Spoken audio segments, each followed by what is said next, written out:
You're listening to Menopause Natural Solutions, episode 47, Vitamins for Menopause.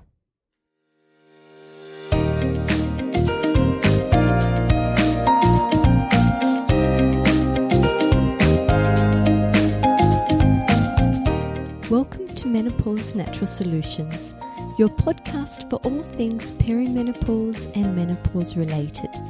Stay tuned as naturopath Jennifer Harrington explains how to use natural therapies to transform your health and happiness.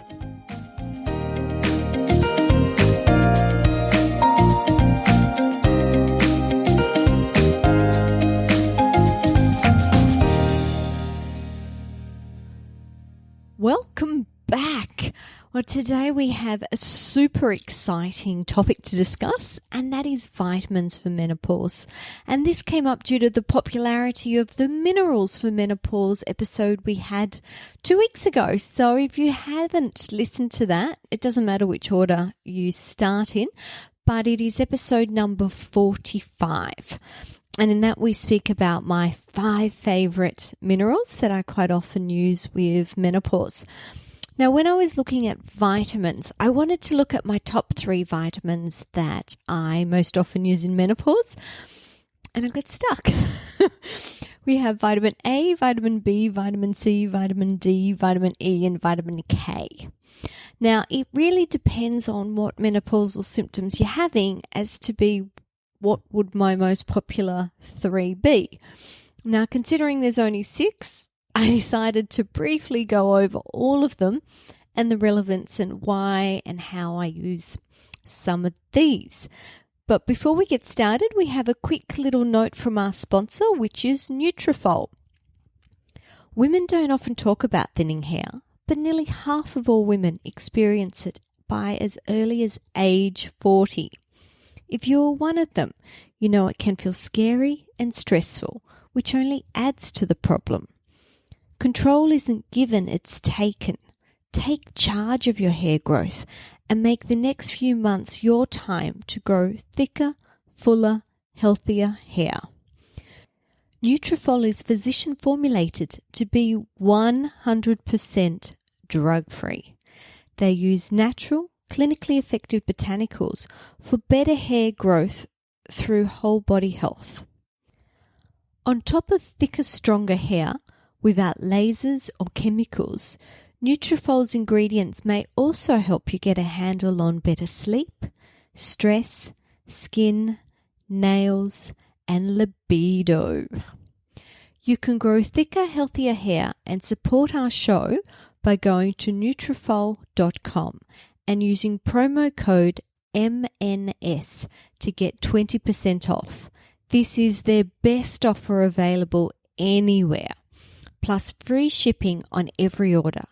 Get 20% off at Nutrafol.com, promo code MNS, their best offer anywhere, 20% off at Nutrafol.com, spelt Nutrafol.com, promo code MNS, for hair as strong as you are.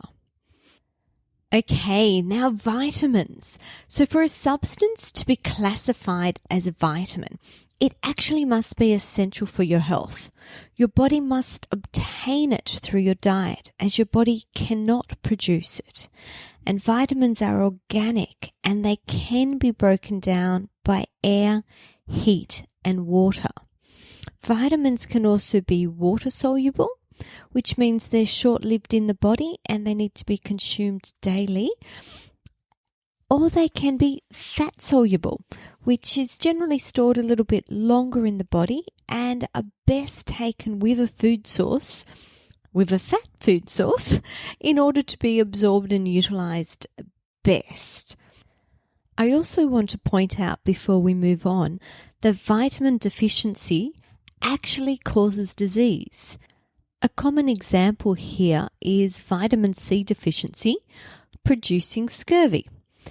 But before we move into the different vitamins and what they do, I wanted to let you know that in my book, From Invisible to Invincible, there is a whole chapter on vitamins, and that starts on page 43 and goes until page 58.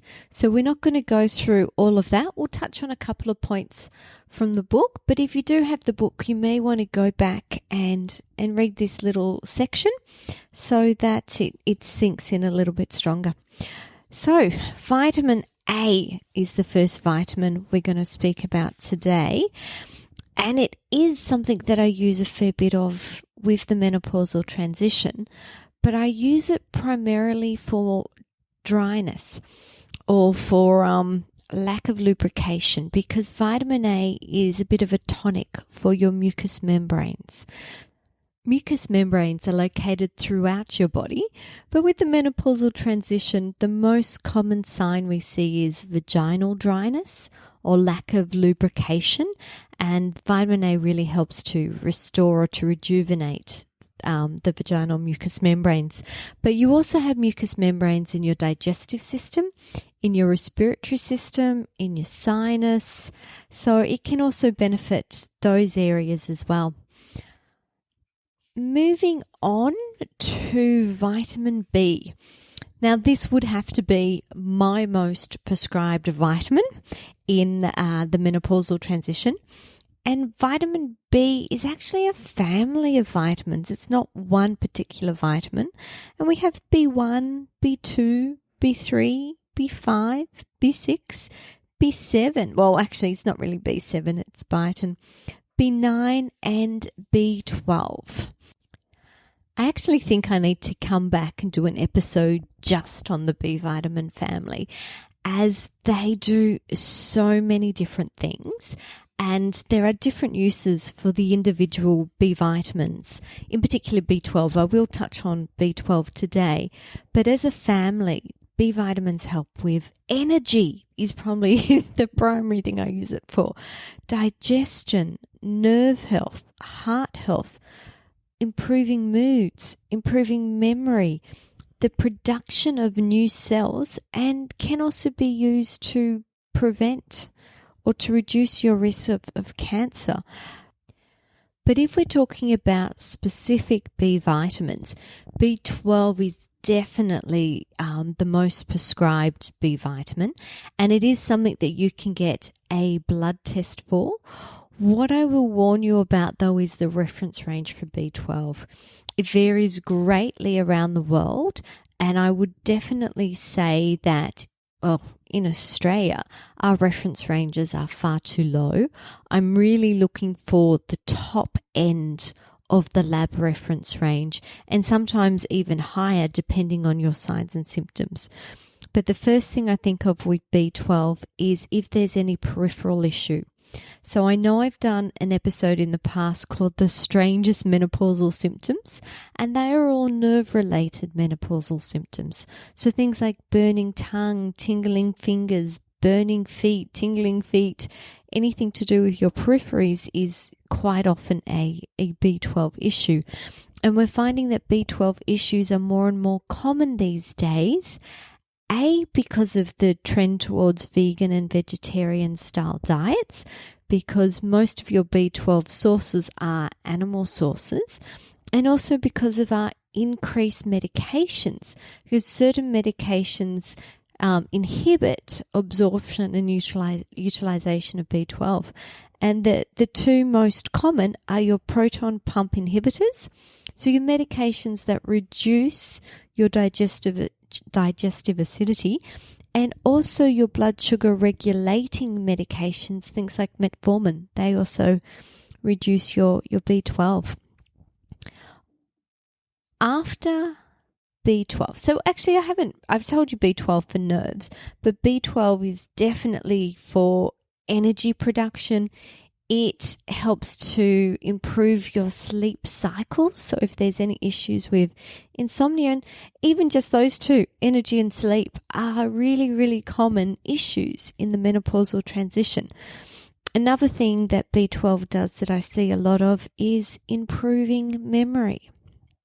Who doesn't want that? But the next B vitamin we tend to use a lot in isolation is your folate. Now, a word of caution here is that in a lot of places in the world, the form of folate that they use is folic acid. And through certain genetic tests, in certain areas, the majority of the population can't actually use folic acid. They need to use a folinic acid or a methylfolate. So this is where it really helps to sit down with a practitioner and go, not only, okay, do I need B vitamins, which B vitamins do I need, and which form of B vitamins do I need? I know it can get really tricky, and that's why we go to university to train, so that we can help you get the best form, the best dose, and actually the best product to start with. But that's B vitamins. Our next vitamin is vitamin C. Vitamin C has a role to play with regulating hormones.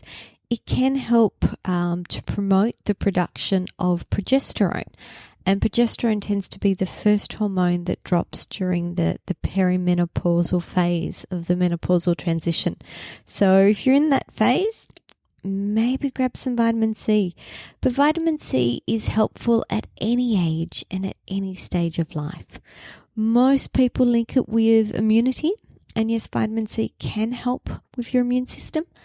But any excess vitamin C tends to get stored in your adrenal glands. So vitamin C is very good at helping to improve the function of your adrenal glands, to improve your response to stress. It can also help to improve your moods by reducing anxiety.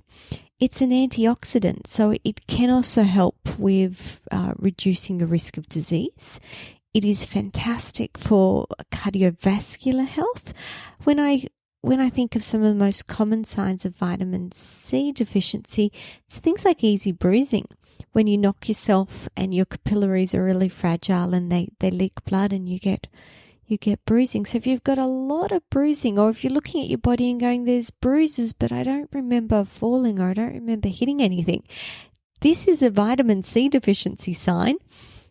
The other thing vitamin C is really good for is a building block for collagen formation. And collagen is needed to maintain good skin health. It also helps to keep your bones and your muscles strong and your teeth in your mouth, which is really important. All right, enough about vitamin C. Let's move on to vitamin D. And this is another one that you can easily get a blood test for and just find out what your level's doing. I know in certain parts of the world they refuse to test because they just assume their entire population must be low because there's not adequate sunshine hours. So if you're living in a dark place in the world, it's probably a good idea to take vitamin D. But I would still test if you can, because it may help to determine dose and to see whether actually your dose is high enough or too high or what is happening there. Vitamin D is great for immunity. It is, well, actually something that a lot of people don't know is the lower your vitamin D levels are, the reduced your tolerance to pain is. So if you're experiencing pain and discomfort, could taking some extra vitamin D actually help you tolerate your pain a little bit better? It's food for thought there. It plays a role in muscle health, in nerve health, in bone health. It also regulates the life of a cell, so the growth, the repair, the death. It is great for brain and memory and happiness. I think about the sun and I think it's just a shining source of sunshine and hope and happiness. And that's also what your vitamin D does. It provides hope and happiness. So if you can't see the sun, then make sure you're taking some vitamin D. It has a role to play in preventing diabetes and to help with the regulation of blood sugar levels. Really, when we're thinking about vitamin D, there's not much that it can't do. It is also a very highly prescribed vitamin. That moves us on to vitamin E.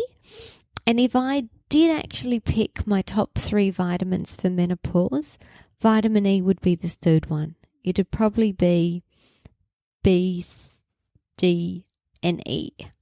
But A and C are also extremely important, as is K. But here we are at vitamin E anyway.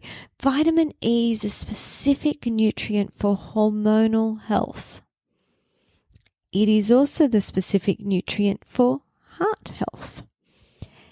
It also has a role with immune health and eye health, and has also been known to help restore mucous membranes. It's not as specific as vitamin A, but quite often I do tell women to go out and grab some vitamin E pessaries. And I recently found out in the US you call them vaginal suppositories, where in Australia we call them pessaries. And that can also help to tone up your mucous membranes. You can also use vitamin E for hemorrhoids. So you can use it as an anal suppository to give some relief from the ache and the itchiness and the soreness that you can get with hemorrhoids. And the final vitamin we're going to look at is vitamin K. Vitamin K, the most common uses I use it for is when I'm looking at the health of your arteries. It's needed for blood clotting, but it also reduces the calcification of your arteries. So if you've got clogged up arteries, then vitamin K is a good one to use. It's also really good for kidney disease because it also reduces the calcification in the tubules of your kidneys. So that would be the big things for blood health, for cardiovascular health, for kidney health. So that was very, very quick run through of all the vitamins, and I've told you my thoughts on why I would use each of them in menopause. I hope you found that very, very useful. But before I go, I wanted to let you know about Natural Medicine Week. In Australia, from the 25th to the 31st of May, we celebrate Natural Medicine Week. And I have put on 2 webinars to go along with the celebration. And the webinar is actually the same webinar. It's just on at 2 different times. So I've got one on the Thursday night and one on the Saturday morning. And this is a complimentary event.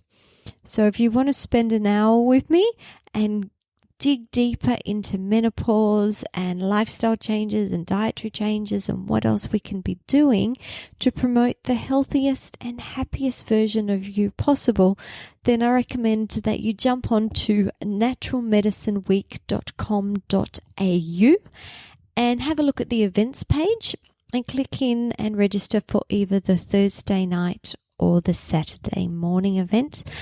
I hope I get to see some of you there.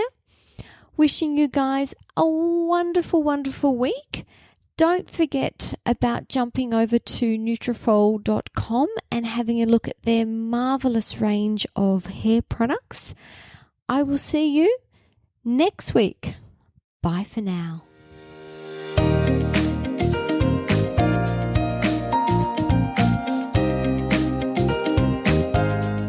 Thank you for listening to Menopause Natural Solution. This podcast contains general information about menopause. It is provided as a guide and is not intended to replace medical advice. Opinions of guests of their own, and this podcast does not endorse or accept responsibility for statements made by guests.